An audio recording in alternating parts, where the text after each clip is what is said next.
की है। इसके लिए हम कर्नाटक राज्य की तरफ से आदरणीय प्रधानमंत्री जी का, डबल इंजन सरकार का, अपने माननीय मुख्यमंत्री जी का हृदय से आभार प्रकट करते हैं। इसके अलावा सबसे बड़ी बात ये थी विद्युतीकरण को लेकर के। आजादी के इतने वर्षों के बाद भी पूरे कर्नाटक राज्य में सुव्यवस्थित विद्युतीकरण नहीं हो पाया था। छोटे छोटे गांव में अभी तक 180 करोड़ रुपए दिए थे। भारतीय जनता पार्टी की सरकार ने, मोदी जी की सरकार ने, डबल इंजन की सरकार ने 8,900 करोड़ रुपए दिया है केवल कर्नाटक राज्य के विद्युतीकरण के लिए। इसके अलावा विशेष रूप से हम जानते हैं कि बगैर बिजली के हम कुछ नहीं कर सकते। हमें अगर उद्योग लगाने हैं, हमें नई नई चीजों को विकसित करना है, नए हमें घर बनाने हैं, हमें इवन सड़क भी बनानी, कुछ भी हमें बनाना तो बगैर बिजली के संभव नहीं है। तो इतना बड़ा प्रोजेक्ट पूरे कर्नाटक राज्य के लिए भारतीय जनता पार्टी की सरकार ने, मोदी जी ने, डबल इंजन की सरकार ने प्रदान किया है। इसके अलावा मैसूर क्षेत्र को सीधे एयर कनेक्टिविटी देने के लिए यहाँ के एयरपोर्ट का भी विस्तार किया जा रहा है। अब वैसे यहाँ पर एयरपोर्ट है लेकिन एयर स्ट्रिप छोटी है, उसको बड़ी अंतर्राष्ट्रीय मानक की जो बड़े विमान उतर सके, सभी जगह की कनेक्टिविटी बन सके, इसलिए इस एयरपोर्ट के विस्तार को भी बड़ी तेजी के साथ अंजाम दिया जा रहा है। भूमि अधिग्रहण का काम, लैंड एक्विजिशन का काम चल रहा है। शीघ्र ही वहां पर काम प्रारंभ होगा जिससे हम मैसूर को अन्य देश के अन्य बड़े शहरों से जोड़ पाने में सफल सिद्ध हो पाएंगे।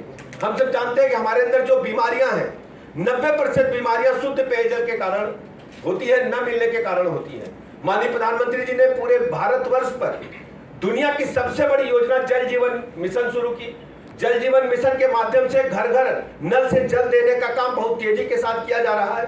अमृत योजना में हम शुद्ध पेयजल के साथ साथ आसपास की जो गांव है, जो कस्बे हैं, जो शहर हैं, उनकी नालियों को भी बनाने का काम करते हैं, सीवर लाइन को भी मजबूत करने का काम करते हैं, पुनः डालने का काम करते हैं। तो दोनों योजनाओं के तहत पूरे प्रदेश को शुद्ध पेयजल उपलब्ध कराए जाने पर तेजी के साथ काम चल रहा है। हम 2024 तक घर घर नल से जल शुद्ध प्रदान कर आदरणीय प्रधानमंत्री जी की मार्गदर्शन में प्रदान करने का काम करेंगे। यह संभव डबल इंजन सरकार की वजह से संभव हो पाया है। मैसूर के चारों तरफ हम अभी पेरिफेरियल रोड बनाने जा रहे हैं, अभी रिंग रोड है, और अब पेरिफेरियल रोड बनाने से जो शहर के अंदर भारी वाहन है वो प्रवेश न लेते हो, जिसको जहां जाना हो जा सकते हैं। सामान्यतः देखा गया कि बड़े जो ट्रक होते हैं, जो लोडेड वाहन होते हैं, वो शहर में निर्माण कार्य पूरा होगा, काम शुरू होगा। हम सब जानते हैं। इसके अलावा जब पूरी दुनिया में कोरोना महामारी का काल आया तो लोगों को चिंता थी कि गाड़ियां ठीक से समय से सप्लाई नहीं हो पा रही थी, कंप्यूटरीकृत वाहन नहीं मिल पा रहे थे, और उसमें सेमीकंडक्टर बड़ी चुनौती बनकर के दुनिया के पैमाने पर उभरा था। भारतवर्ष भी इस कमी से जूझ रहा था। माननीय प्रधानमंत्री जी ने कर्नाटक राज्य को 29,600 करोड़ रुपए की बड़ी परियोजना सेमीकंडक्टर के लिए दी है। मैं कर्नाटक राज्य के आम जनता का हृदय से आभार प्रकट करता हूं, उन्हें बधाइयां देता हूं कि सेमीकंडक्टर अब पूरे भारतवर्ष में कर्नाटक राज्य बनाएगा और दुनिया के पैमाने पर सप्लाई करेगा। मैं बहुत बहुत अभिनंदन करना चाहता हूं। कर्नाटक राज्य के लोगों से अपील करता हूं कि हम सब पुनः डबल इंजन की सरकार बनाएं, और हमारे जो यहाँ के स्थानीय प्रत्याशी हैं, हमारे चामराजा से आदरणीय एल नागेंद्र जी, कृष्ण राजा से आदरणीय श्री वत्सा जी, नरसिम्हा राजा से आदरणीय श्री संदेश जी स्वामी जी, इसके अलावा चामुंडेश्वरी से आदरणीय श्री कपीश गौड़ा जी को भारी बहुमत से जिताएं और पुनः डबल इंजन की सरकार बनाकर कर्नाटक राज्य को विकास की धुरी बनाते हुए $1 ट्रिलियन इकोनॉमी का जो लक्ष्य हमारी सरकार ने रखा उसको पूरा करें। मैं इन्हीं लफ्जों के साथ आप सबका बहुत बहुत आभार प्रकट करता हूं। धन्यवाद। इದುವರೆಗೂ ಪತ್ರಿಕಾಗೋಷ್ಠಿಯನ್ನು ಉದ್ದೇಶಿಸಿ ಮಾತನಾಡಿದರೆ ನಾವು ಬಹಳ ಸ್ಪಷ್ಟವಾಗಿ ಹೇಳ್ತಾ ಇದ್ದೀವಿ, ನಮ್ಮ ಡಬಲ್ ಇಂಜಿನ್ ಸರ್ಕಾರ ವಾಪಸ್ ಬಂದ ಕೂಡಲೇ ಮೈಸೂರು ರಿಂಗ್ ರೋಡಿನ ಜೊತೆಗೆ ಪೆರಿಫೆರಲ್ ರಿಂಗ್ ರೋಡನ್ನು ಕೂಡ ಮಾಡ್ತೀವಿ. ಗ್ರೇಟರ್ ಮೈಸೂರು ಅಂತ ಹೇಳಿ ಬೃಹತ್ ಮೈಸೂರಿನ ನಿರ್ಮಾಣ ನಮ್ಮ BJPಯ ಕನಸಾಗಿದೆ. ಅದನ್ನು ಕೂಡ ಗ್ರೇಟರ್ ಮೈಸೂರನ್ನು ಕೂಡ ನಾವು ಮಾಡ್ತೀವಿ.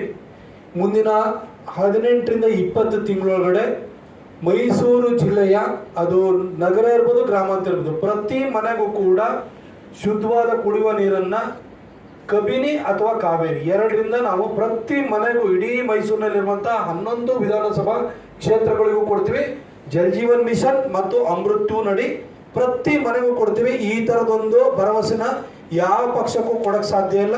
ನಾವಿನ್ನು 20 ತಿಂಗಳೊಳಗಡೆ ಪ್ರತಿ ಮನೆಯಲ್ಲೂ ಕೂಡ ಕುಡಿಯುವ ನೀರು, ಶುದ್ಧವಾದಂಥ ಕುಡಿಯುವ ನೀರು ಇಡೀ ಜಿಲ್ಲೆಯಲ್ಲಿ ಇರುತ್ತೆ. ಕಾರ್ಯಕರ್ತರಿಗೆ ಹಳಬ್ರವರು ಬದಲಾವಣೆಗೆ ಒಂದು ಅವಕಾಶವನ್ನು ಮಾಡಿಕೊಟ್ಟಿದ್ದಾರೆ. ತುಂಬ ಜನದ್ದು ಅವ್ರನ್ನ ಕ್ಯಾಂಡಿಡೇಟ್ ನೋಡಬೇಕು ಅಂತ ಜನರು ಕೂಡ ಕೇಳ್ಕೊಳ್ತಿದ್ದಾರೆ. ಹಾಗಾಗಿ ಅವರು ಪ್ರತಿ ವಾರ್ಡ್ಗಳಿಗೂ ಪ್ರತಿ ಬೀದಿಗಳಿಗೂ ಸಾಧ್ಯವಾದಷ್ಟು ಹೋಗ್ಬೇಕನಿಗೆ ನಾವು ಟಿಕೆಟನ್ನು ಕೊಟ್ಟಿದ್ದೀವಿ.